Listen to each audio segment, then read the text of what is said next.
El libro de Jonás es un libro realmente interesante, cargado de abundantes y ricos detalles en los cuales se nos muestra tanto la vida del profeta en su misión como lo que ocurre en el pueblo de Nínive, al cual Dios le extiende una segunda oportunidad.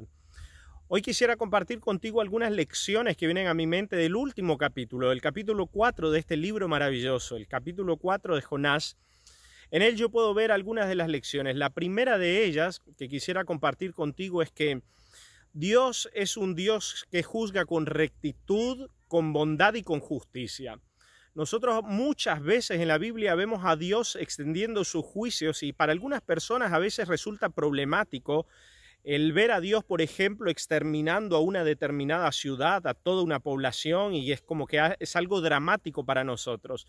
Pero yo quisiera ver o contemplar esto a la luz de lo que ocurre en el último capítulo del libro de Jonás. Nosotros podemos darnos cuenta que Dios, antes de llegar a tener que destruir a una persona, a una nación inclusive, ha empleado y ejecutado absolutamente todos los recursos de amor y de misericordia para evitar llegar a este punto. Y yo creo que la justicia de Dios es algo que nos hace descansar tranquilos. Nosotros en la tierra podemos ver que a veces hay juicios que resultan injustos, que sale favorecido el impío, el malvado y al inocente se lo culpa. Pero delante de Dios podemos nosotros estar tranquilos, que el que resulta condenado, el que finalmente no llegue a obtener vida, no será por una arbitrariedad de parte de Dios, sino porque Dios en su justicia vio que lo mejor y más recto, tanto para ese individuo como para el resto de la humanidad que quedaría viviendo, es que esta persona que no ha querido adaptarse a los principios del Señor sigue existiendo. Nosotros podemos ver que a veces Dios decía a naciones que tenían que ser destruidas, pero el caso de Nínive nos muestra que Dios nunca llegó a tomar esas medidas sin antes haber enviado mensajes de amor y de misericordia, de amonestación y de tratar de hacer volver a las personas de sus caminos equivocados.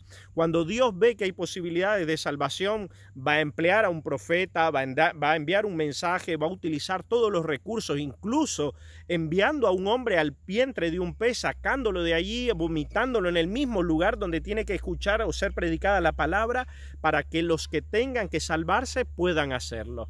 Eso es maravilloso de Dios. Así que la primera lección para mí es que yo puedo descansar tranquilo en la justicia de Dios, que no es una justicia férrea, cruel y dura, sino que está mezclada con misericordia. Este capítulo 4 tiene un pasaje hermoso donde Jonás dice: yo sabía que no los ibas a destruir, porque tú eres un Dios clemente, tardo para la ira, que no se complace en la maldad, sino que evita a toda costa llegar a la destrucción. Qué descripción maravillosa que hace el propio profeta del Dios al cual está sirviendo. Lo conoce, sabe que Dios es misericordioso, que Dios es clemente, y ese atributo de parte de Dios nos puede también hacer descansar tranquilo. Nunca habrá una justicia de parte de Dios ejecutada sin estar mezclada con su misericordia hacia nosotros como seres humanos.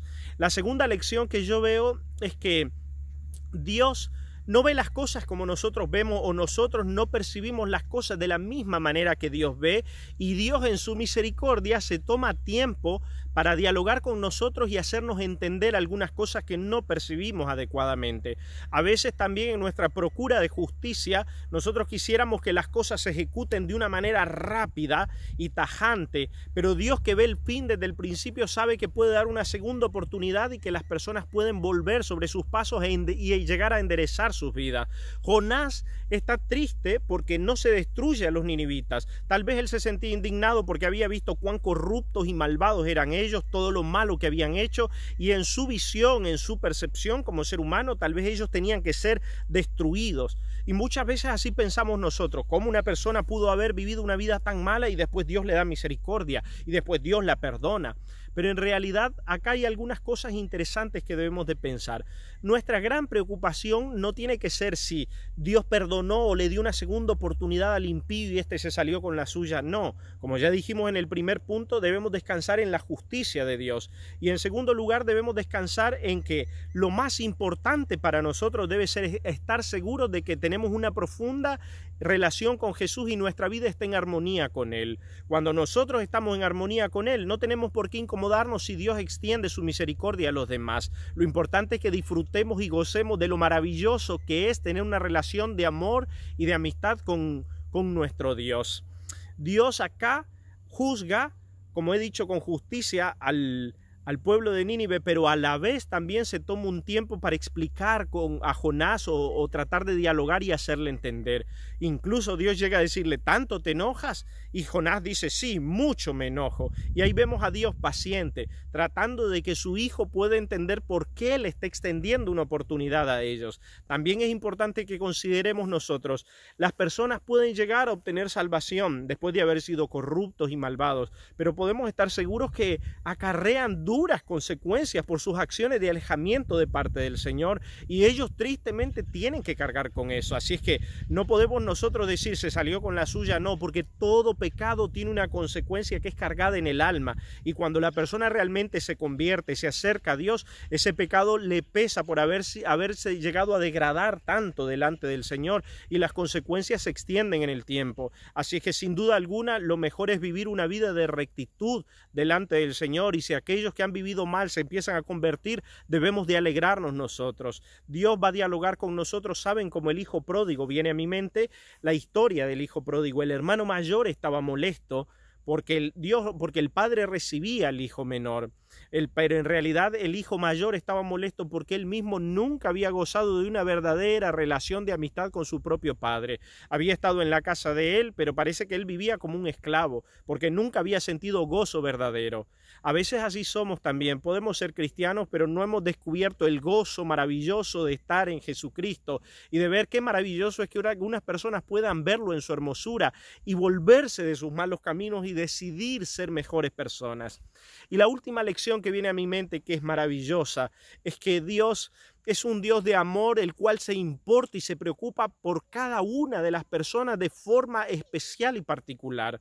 Dios le deja en claro a Jonás que Jonás estaba preocupado por un gusano, en el cual él ni siquiera había trabajado, por la calabacera también, pero Dios le dice, yo cómo no voy a estar preocupado por los 120,000 habitantes que viven en Nínive. A Dios le interesaba esa gente, Dios estaba preocupado por ellos, Dios no quería llegar a tener que destruirlos, y por eso envió su mensaje, y ahora Dios está contento de poder salvarlos y de poder ayudarlos a tener una vida de rectitud. Dios ama a cada ser humano y quiere llegar con su mensaje de salvación a cada vida para que éste salga de las tinieblas y del camino perverso que el diablo nos hace seguir, que solamente trae dolor y destrucción a nuestra vida, para caminar en sus caminos que son sendas de paz, de amor, de justicia y de gozo para nuestra propia alma. Ese es el Dios que nosotros tenemos, un Dios que juzga con rectitud, un Dios que se toma tiempo para dialogar con nosotros y tiene paciencia, un Dios al cual nosotros le importamos de una forma extraordinaria. Maravilloso servir a Jesucristo, maravilloso adorar al Dios al cual nosotros tenemos. Vale la pena realmente servir al Señor Jehová de los ejércitos, grande en poder, pero infinito en misericordia y amor hacia nosotros. Que Dios te bendiga y que puedas ser enriquecido con la lectura de este maravilloso capítulo. Un abrazo grande y muchas bendiciones para todos.